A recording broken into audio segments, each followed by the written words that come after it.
नमस्कार, मी मंजिरी. आपण पाहत आहात तालुका माझा या YouTube चॅनल मध्ये आपले सहर्ष स्वागत. आपल्या परिसरातील बातम्या आता आपल्या मोबाईल फोनवर. कल्याण डोंबिवली महानगरपालिका निवडणुकी संदर्भात महापौर पदाच्या उमेदवारीसाठी शिवसेनेकडून हर्षाली चौधरी आणि त्याचबरोबर उपमहापौर पदासाठी भारतीय जनता पार्टीचे राहुलजी दामले या दोघांनी नामांकन फॉर्म उमेदवारी अर्ज जो आहे हा दाखल केलेला आहे.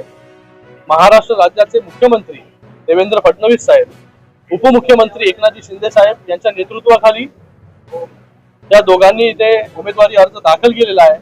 मी खास करून मनसेचा राजू पाटील आणि त्याचबरोबर राज ठाकरे यांचा देखील खूप खूप धन्यवाद व्यक्त करतो की त्यांनी महायुतीला पाठिंबा या ठिकाणी दिला आणि एक मोठी ताकद या कल्याण डोंबिवली महानगरपालिकेमध्ये शिवसेना भारतीय जनता पार्टीची या ठिकाणी होतीच, पण त्यामध्ये आता मनसेची भर देखील पडलेली आहे. मनसेची साथ देखील महायुतीला आहे. एक मोठी ताकद या ठिकाणी उभी राहिलेली आहे. येणाऱ्या 3 तारखेला महापौर पदाचे उमेदवार किंवा उपमहापौर पदाचे उमेदवार जे आहेत ते बिनविरोध या ठिकाणी निवडून येतील असा पूर्ण विश्वास जो आहे तो या ठिकाणी आहे. या महाराष्ट्र राज्याचे प्रदेश अध्यक्ष रवींद्र चव्हाण साहेब यांचा देखील मी खूप खूप धन्यवाद व्यक्त करतो.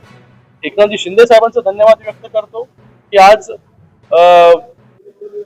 ह्या कल्याण डोंबिवली महानगरपालिका असेल, उल्हासनगर म्युनिसिपल कॉर्पोरेशन असेल, ठाणे असेल, हे पूर्ण MMR मध्ये सर्वीकडे महायुतीचेच महापौर आणि महायुतीचेच उपमहापौर जे आहे ते या ठिकाणी येणाऱ्या काळामध्ये जे आहे ते बसणार. राजा शिवछत्रपती महाराज, भारतरत्न डॉक्टर बाबासाहेब आंबेडकर,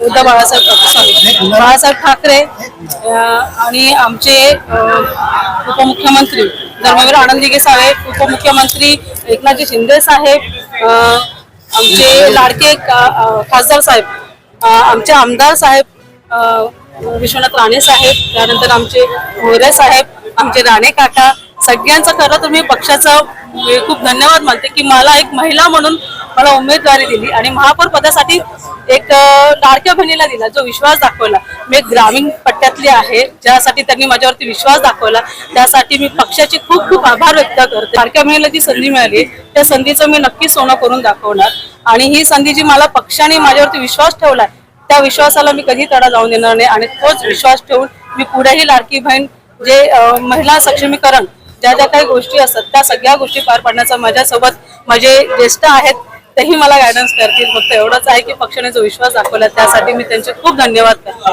आभार व्यक्त करते. हे जो आजची मला संधी दिली याच्याबद्दल माननीय देवेंद्रजी फडणवीस, एकनाथजी शिंदे, रवींद्रजी चव्हाण आणि खासदार श्रीकांतजी शिंदे या सगळ्यांचे मी आभार मानतो. जो विश्वास माझ्यावर टाकून ही जबाबदारी दुसऱ्यांदा माझ्यावर दिली आहे ती जबाबदारी देण्यामागे निश्चित काही कारणं असतील आणि ती कारणं जी असतील किंवा ज्यासाठी मला ही संधी दिली त्याचं सोनं करण्याचा मी निश्चित प्रयत्न करीन.